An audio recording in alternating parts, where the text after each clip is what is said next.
Hey, Las Vegas. Thanks for joining us back here on Vegas Realty Check, your local Las Vegas real estate news show. I'm Trish Williams. And I'm Tiana Carroll. And every week we come to you with the local Las Vegas news. And once a month we do our monthly market report. And guess what? That is what is happening today. So if you find value in the information, make sure you like, share, and subscribe so that way you are kept up to date on everything Vegas real estate. Absolutely. And for our market update today, we're going to be talking about what happened in June. We are now in July of 2023, in case you're watching the show in the future. This is the month that we are talking about. And hello from the past. Hello from the past. Before we get into, we have some news, but before we get into that, let's talk about what happened this last week in the market. Okay. We have single family inventory. Now, quote me from a few months ago, because I said by August we should be around 3,000 in inventory by the way things were looking, and pretty darn close. We're almost to August, and our single family inventory is 3,143, 12 additional contingent upon sale. Yeah, contingent upon sale. And then we did sell 443 this week. Yep, 443 sold. So our sold numbers are staying pretty consistent month over month. Yep. And price reductions, we had 371. So that spike in price reductions has been happening. It wasn't a fluke. It is really, there's a little bit more price reductions than we've seen over the last couple of months just to get things moving. We were talking before the show. This week, I've seen a little bit of drop in showings just from listings I had. They just seem to be getting less activity. Tiana, you said you're seeing different. I'm it's seeing busy different. out there. Yeah. So I had a crazy Sunday, Monday, Tuesday, even Saturday this week of showings where I had multiple clients in a variety of price ranges, and in lots of the homes, especially the ones that are new to market, there were people going in before me, coming out when I got there, people who are going in after me. I was seeing new builds that had standing stock that had people just touring them like crazy. 3 or 4 people later, we were able to get in. Okay. So I saw a ton of activity out in the world. A lot this of people week. out there. Okay. Yeah. All right. So it could be varying. We usually, almost every year in July, right after 4th of July, when we start hitting triple digits, we usually do see a slowdown in people out there shopping. Yeah. I was making jokes all week. I'm like, did they not know that we just had 4th of July? I'm supposed to be on vacation. What's happening here? Yeah. So we'll see over the next couple weeks if that trend continues or if it stays the same. So in the news, dwindling inventory is keeping prices pretty stable. So we've been saying that. The news is also agreeing with us for once. They caught up. Good for them. So despite the rates, because of course with the rates spiking, what they were all expecting was that the market was going to slow down. But they said because the inventory is so low, it's really everything's staying. It's keeping us stable. Yeah, staying pretty stable.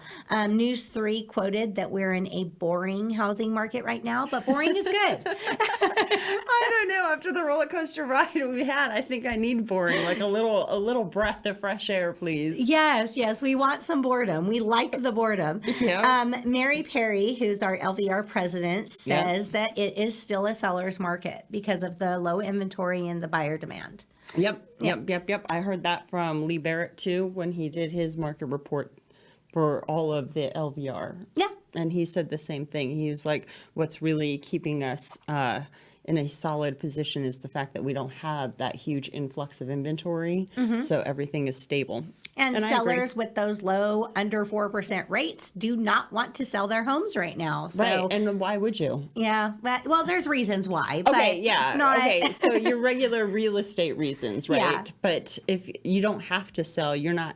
The people who are just trying to see what kind of money they can get, they're not the ones playing in the sandbox. Absolutely. It's people who are having babies, getting divorced, job transfers, all the regular reasons to buy and sell and change, or investors.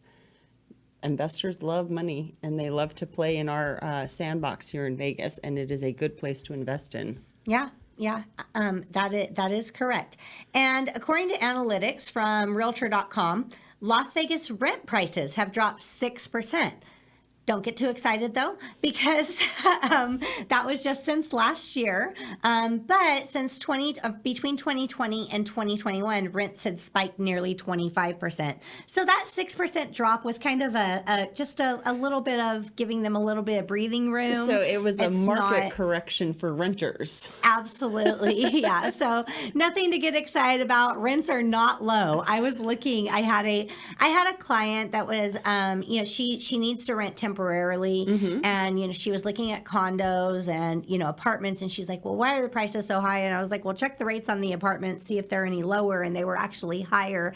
And average, like 1-bedroom apartments going like $1,500 a month. So Yeah. it's the rent prices are high, and that's not even like in like a luxury area or anything like that. That's just like a standard apartment. So rent prices are still pretty high, but they did drop 6%, which is good for renters, but you could still just buy a home and have a lot more security there, so don't worry about that. Right.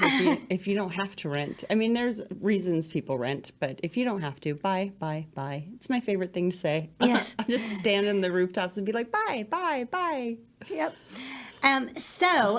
Vacation homes are very popular right now, and have been, but they're more popular now because there's a little rule with vacation homes. If you do a mortgage, if you get a mortgage with as a vacation home, most of the time, and always verify with your mortgage lender and all the details here because I'm not a mortgage lender.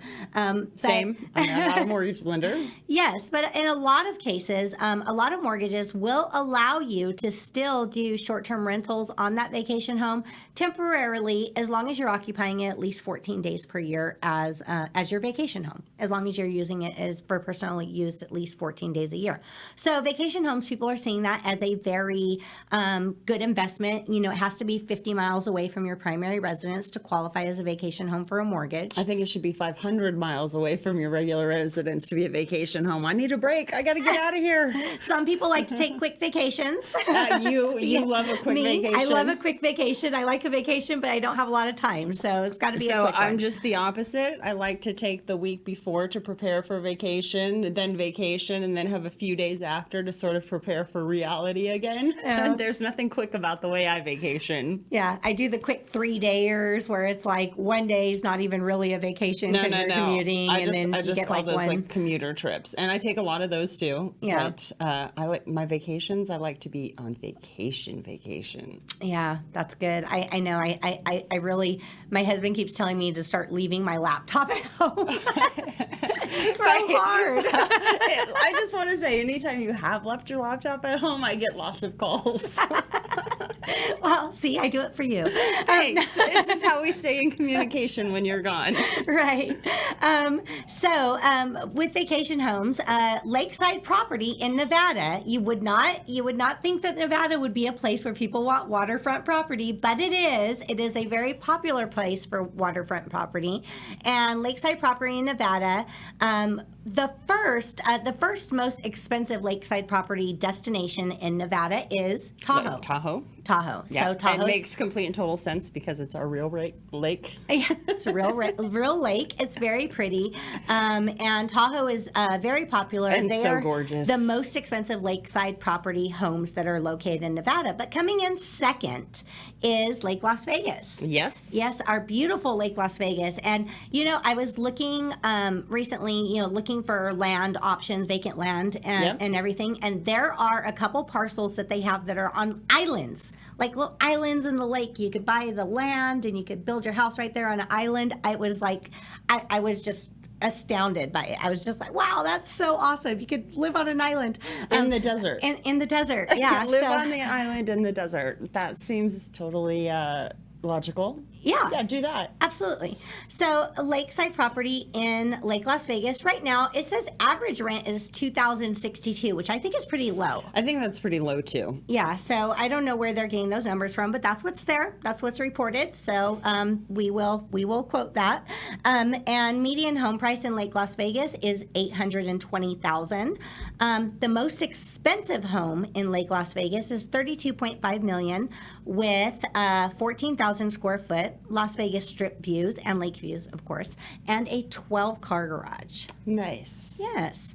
So very nice home. There's a lot of really great options out there. And speaking of mansions, there is a $4.8 million mansion in Henderson in Indeed. McDonald Highlands, and that will come with a free Ferrari. If Well, I think free is the wrong word. That includes a Ferrari. It includes a Ferrari if your purchase exceeds the list price at $4.8 million. The address for that is 22 Anthem Point Court, if you want to look it up. It has 8,414 square foot, 7-bed, 8-bath, movie theater, climate-controlled wine cellar, sports bar, steam room, a hidden library. So you can really go and get your reading without distractions because it's hidden. And the Ferrari will be a 2010 California model Ferrari valued between $100,000 and $115,000. And that was reported by Las Vegas Review-Journal. Excellent. Well, for $5 million, I would expect every single amenity that they listed on that property. Yeah, plus the Ferrari. I think they're like piggybacking on. You love the plus the Ferrari. Plus the Ferrari. So when you're talking $5 million, $100 million isn't a big deal. 100,000, yeah. I mean, 100,000. Sorry, my brain That's works okay. faster than my mouth. There's a disconnect for sure. I do the same. But yeah, I do the like same, if you're yeah. playing in $5 million, $100,000's really nothing. You could buy your own Ferrari. Right. And they're piggybacking off this, like Live Homes, this, those smart homes that they have now. There's 2 communities that are opening up and have opened up already. They're actually for sale, even though they don't have the models quite ready yet. So I still want to see the models. I want to see the renderings look amazing. The renderings look amazing. I but wanna see prices what they change look like. once the models are erect. This is true. So you can get a better pricing by buying the home before the models are up. But it's such a new concept. I want to see what it's going to look I like think people in are person. some people are dragging their feet for that reason because they want to see it complete. Yeah. But, this is Vegas. Take a gamble. Purchase at a good price. It'll be fine. This is true. So those homes are completely smart homes. They're off the grid. They're powered by Tesla, and they also include a free. They include. Let's not call it free. Yeah, But they include a Tesla. you purchase a home there, you get a Model 3 Tesla with the home. So Right. we have 2 communities here. They're brand new, under construction, that are offering that as well. So that's it for the news. We can get into our monthly reports from June. Yay, numbers! Numbers, yes. Are you ready for this? Well, I was, but now I'm not. No, I'm just kidding. I'm ready because we have all of our June number. Where did my voice go? What is happening? Okay, so I'm back. Okay, so we have all of our June numbers and our closings. We usually start with single family residents, so I think that's going to be a good jumping off point. Yeah. Yeah, that Okay. sounds great. So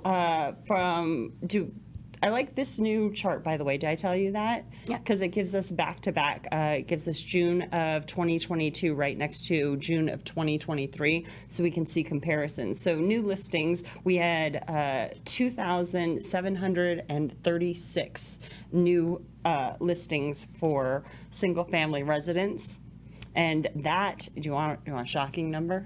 Yes. A shocking number. What's a shocking number? Down 45% from last year at this time. Well, that is, of course, our inventory issue that we're That is talking our about. inventory issue because right now we have 2,736 and then June last year we had 5,030. So down 46%, not a big deal. However, our pending sales are up 12%. Oh, okay. So there's a little juxtaposition there. Well, if you And- look back at July of last year, that's when everything started slowing down. Yeah. So that would make sense how we're up since last year on there. Yeah, and our closings are pretty close. Our closings are down 13% on single families. Last year they were 2,690 and now they're 2,319. Okay. So that's slightly down, but considering that there's such a disconnect in inventory from one year to the next, to have those numbers playing in the teens seems nice to me. I like it. Our days on market. Are we at days on market? Yeah, we're at days on market. Days on market. We are looking at average of 38 days on the market. Right. So a little over a month.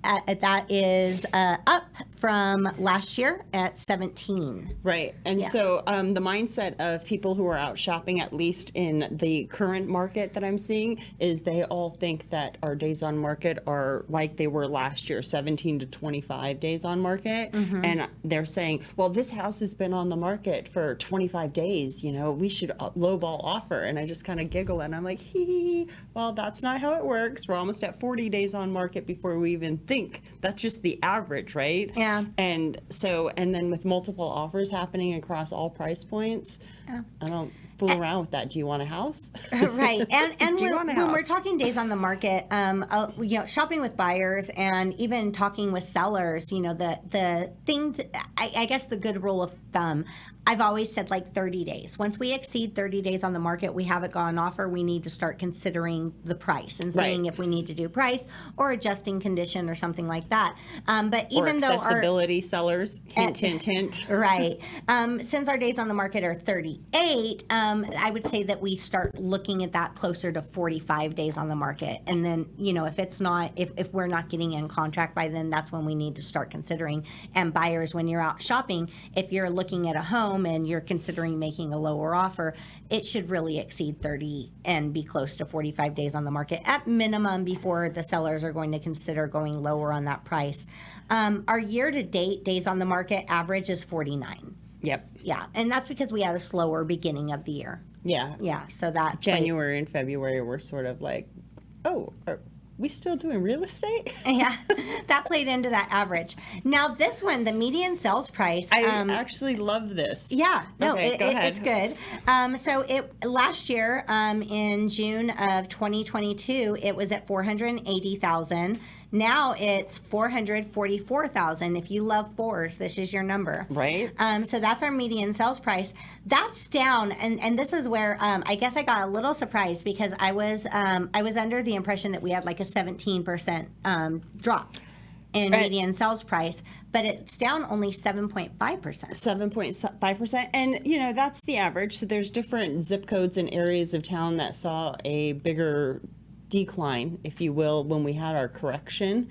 And so the correction all in all is good. And since we reported those numbers about playing in the 12 to 17%, that was back in January, February, right? That we were saying that. And we've already appreciated. And we've recovered Right. from that. So our 17% kind of got taken away a little bit. Right, So we're so we're we now at chipped away 7.5. 7.5% difference from where we were last year in home prices. And, you know, last year was just an anomaly. Yeah. And the year before, it's 2020 even, really. Yeah, It was just a weird time. It seems like things are stabling out. We all know that the Fed is trying to, you know, curb inflation as much as they possibly can. They just need to get out of our business. Let us be, please. Now we do what we want. Yeah. Year to date last year, median sales price was 465,000. Year to date this year is 430,000. Again, that's just an average. That's not where we're at today, and that's because of the slower beginning of the year. Right. And that still average less came than in. 8% difference. And all in all, that seems pretty healthy to me. Yeah. And where median sales price is kind of the average of everything, of where, you know, if you like took the average, you went in the middle, that's your median sales price. But average sales price is actually a little bit higher than that. That's basically saying there's more buyers shopping and playing in this field than there are than there is the median. So the average sales price last year we were at 591,126. Yep. This year we are at 536,724,000. Or 536,724.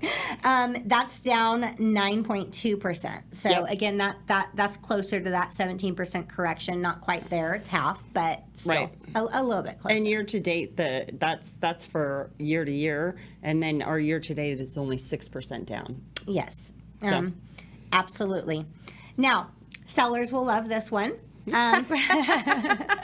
Sellers will love this one. Percentage of list price received. This means that when you're listing your home, this is the average of what you actually got versus what you listed for. Right. Okay, so our percentage of sales price received last year was 100.7%, which means that most homes got above what they were listing for. Not most. 100.7% of them. 100.7% got If you sold last year, you got what you were asking for. Period. and even a little bit more. That's that 0.7 at the end there. Yep. So this year, 98.7%. So it's down 2% from the year before.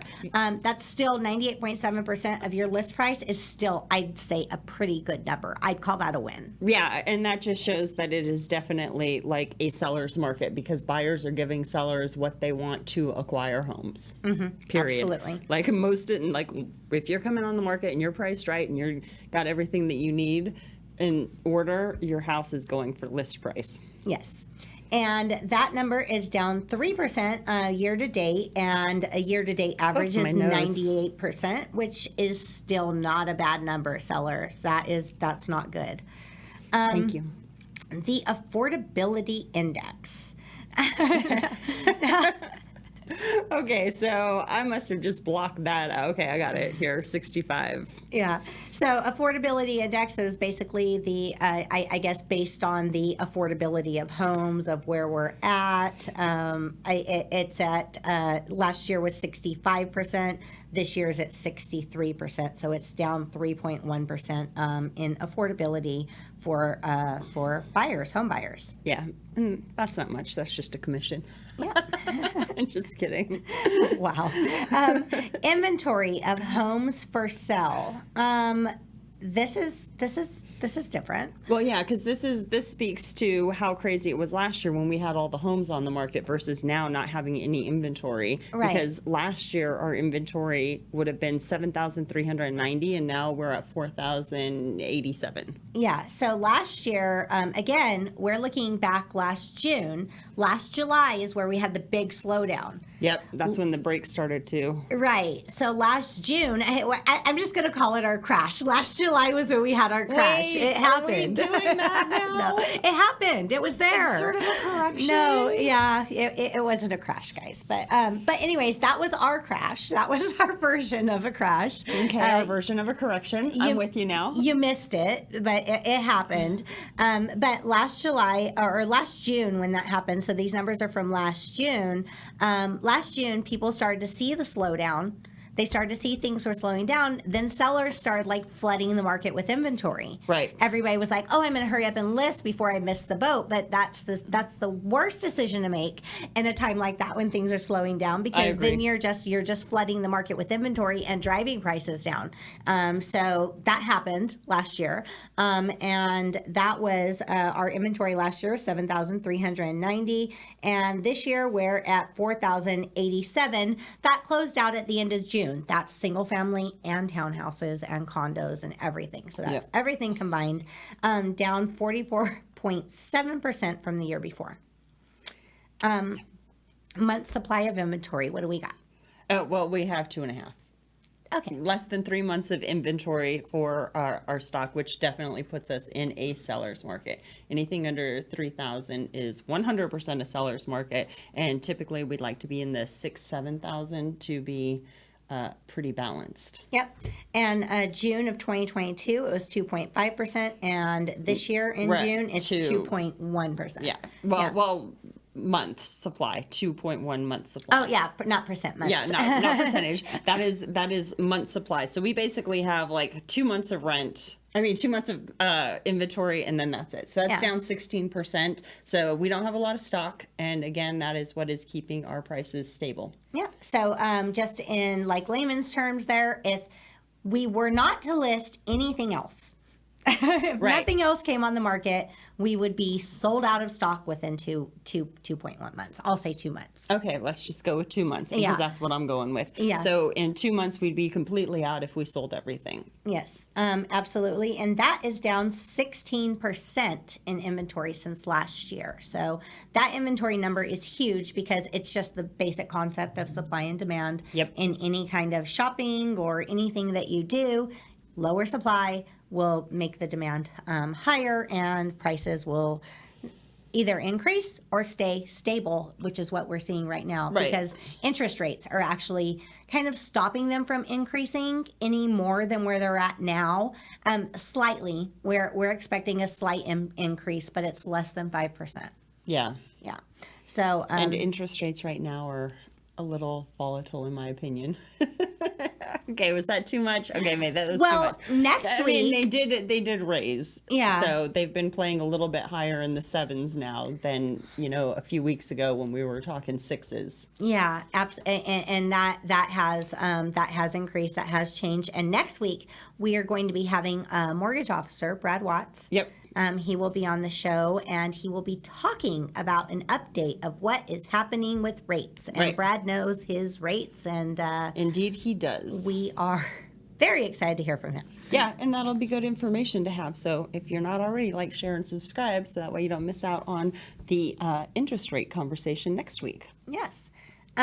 Townhouse condo market overview. Our last overview was pretty much encumbering everything else that we have. Right. But new listings on townhouses and condos are 776. So down almost 40% from Yeah. the year before. Yes. And even those, even townhouse and condo But sellers pending are. sales are up almost 17%. So listings are down, sales are up. Well, pending sales, that again, when we're getting into right now, where's the median sales price? So median sales price of condos, 200 condos and townhouses is 275,000. Do you remember the days? $80,000 condos? Yes, I do. 80,000, but even just a couple years ago, before 2020, you could get in a condo under 150, no problem. Yeah, And no, it made a big jump. yeah, and now I have people that are contacting me like, oh, I want to spend 150. How about a condo? I'll compromise. And I'm like, even though it's not going to happen. Like our average price of condos is $275,000. Yeah. Which is no, that's the median price. Our average price for the median price is 275,000. So that's playing on the lower end. Right. Yeah, but our average price sale is 294,000. Yes, and guys, we are talking condos and townhouses. So when you call and you're saying, "I want a single family house only for 300,000," and I'm like, "It's probably not going to happen." There are some. Yes, but you are definitely in. If you're in the 300,000 range, you are more in condos and townhouses price point, even with the market corrections, even with everything that we've gone through, where we're at today. This is where you're at. So the new Vegas market seems to be holding strong. yeah, so keep that in mind. Even like manufactured homes are up like close to 300s. I mean, they're playing with the 300s right now too, and that's so hard for some people to believe. And that's where we're at. That's where it is. Yeah. We didn't make the rules. We're just playing the game. Yeah. Remember that, people. When you call us, we are not making these prices. We are just navigating through this. We are not in control of this. I've had some people get upset with me because prices are where they're at, and I'm like, I didn't make them. Right. Well, I always tell people that the market is its own life force. It goes where it wants to do, and we just learn to ride the wave. We're like surfing over here. Yeah. So we blew through these numbers pretty quickly. Is there anything else that is on here that we may have missed that we have to talk about before we wrap up today? It's all closing sales and days on market and median home prices, average prices. We did all of that. All right. Well, we reported our numbers. And we did it fast. We did it well. We actually did it within our show time frame, so we're doing very well here. So we didn't go over, which is very rare. Usually we're over, and that's okay. Yeah. Our people don't seem to mind. We appreciate you people. Thank you.